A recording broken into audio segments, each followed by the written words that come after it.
السلام علیکم۔ شروع کرتی ہوں اللہ کے نام سے جو بڑا مہربان اور نہایت رحم والا ہے۔ آج میں آپ کو رجب کے روزوں کے حوالے سے چند باتیں بتاؤں گی کہ لوگ بڑے شش و پنج میں رہتے ہیں کہ آخر رجب کے روزے رکھنے چاہیے یا نہیں رکھنے چاہیے۔ تو سب سے پہلے تو میں یہ کہوں گی کہ عبادت آپ جس بھی طریقے سے کریں، جس مہینے بھی کریں، تو عبادت میں تو کوئی نقصان ہے ہی نہیں، عبادت کا تو ثواب ہی آپ کو ملنا ہے۔ اور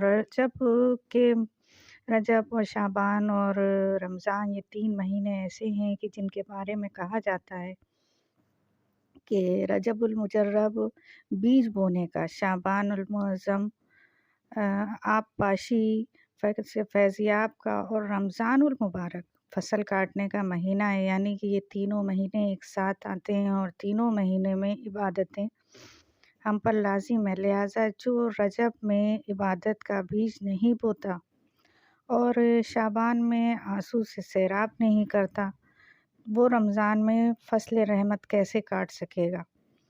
تو آپ کو اپنی عبادتوں کو اس رجب کے مہینے سے ہی شروع کر دینا ہے رمضان کے لیے۔ جس نے رجب کا ایک روزہ رکھا تو وہ 1 سال کے روزے کی طرح ہوگا۔ جس نے رجب کے 7 روزے رکھے، اس پر جہنم کے 7 دروازے بند کر دیے جائیں گے۔ جس نے رجب کے 10 روزے رکھے، وہ اللہ سے جو کچھ مانگے گا لہٰذا اسے اللہ تعالیٰ عطا فرمائیں گے۔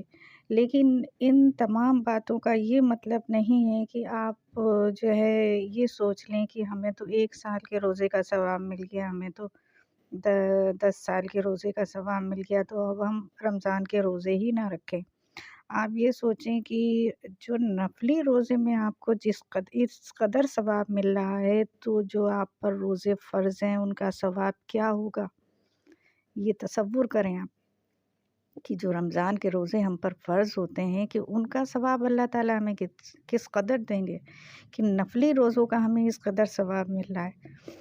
تو نفلی روزے ہمیں لازمی رکھنے چاہیے، اور جس میں طاقت ہے، قوت ہے، تو اس کو سوچے سمجھے بغیر یہ عبادات میں شامل ہو جانا چاہیے۔ اس کے بارے میں سوچنا نہیں چاہیے کہ آخر ہم نے رکھنے ہیں یا نہیں رکھنے۔ تو ان نفلی روزوں کا بہت بڑا ثواب ہے کہ ایک شخص بارگاہ رسالت میں حاضر ہوا اور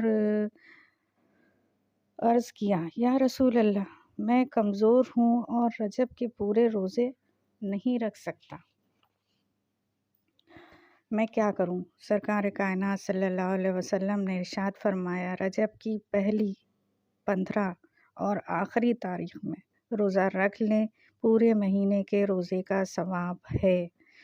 تو جو لوگ بیمار ہیں یا ان کی صحت انہیں اس قدر اجازت نہیں دیتی کہ وہ پورے مہینے کے روزے رکھ سکیں، تو وہ یہ 3 روزے بھی رکھ سکتے ہیں، اور جتنی آپ کو اللہ تعالیٰ سکت دے، جتنی آپ ہمت کر سکیں آپ اتنا کریں۔ اللہ تعالیٰ نے تو بہت سہولتیں عطا کری ہیں، ہمیں بہت سہولتیں عطا کری ہیں کہ اگر آپ جو ہے نا نماز بیٹھ کے نہیں، کھڑے ہو کے نہیں پڑھ سکتے تو بیٹھ کے پڑھ لیں، بیٹھ کے نہیں پڑھ سکتے تو اشاروں تک سے پڑھنے کی اجازت دی گئی ہے۔ تو ہمارے مذہب میں تو اتنی سختی رکھی ہی نہیں گئی کہ آپ جو ہے نا اس سے ڈریں، گھبرائیں، پیچھے بھاگیں۔ تو اور اسی طرح یہ ہے کہ جو شخص روزے نہ رکھ سکتا ہو، روزے رکھ نہ سکتا ہو، اس کا جسم، اس کی طاقت اس کو اجازت نہ دیتا ہو، اس کی صحت اس کو اجازت نہ دیتی ہو، تو اس کے لیے پھر یہ ہے کہ وہ روزانہ کھانا صدقہ کر دیا کرے۔ آپ کسی کو کھانا کھلا دیا کریں تو یہ بھی بہت بڑا صدقہ ہوتا ہے اور اس کا بھی بہت بڑا ثواب ہے۔ تو جتنی بھی فضیلت بیان کی جائے رجب کے روزوں کی تو وہ بہت کم ہے، اور آپ اس کے روزے رکھیں، عبادات میں مشغول رہیں، انشاءاللہ تعالیٰ آپ کے لیے اچھائیاں ہونے والی ہیں، آپ کی زندگی سے تمام نحوستیں دور ہو جائیں گی۔ اور آپ کی اچھے کاموں میں برکتیں ہوں گی انشاءاللہ تعالی۔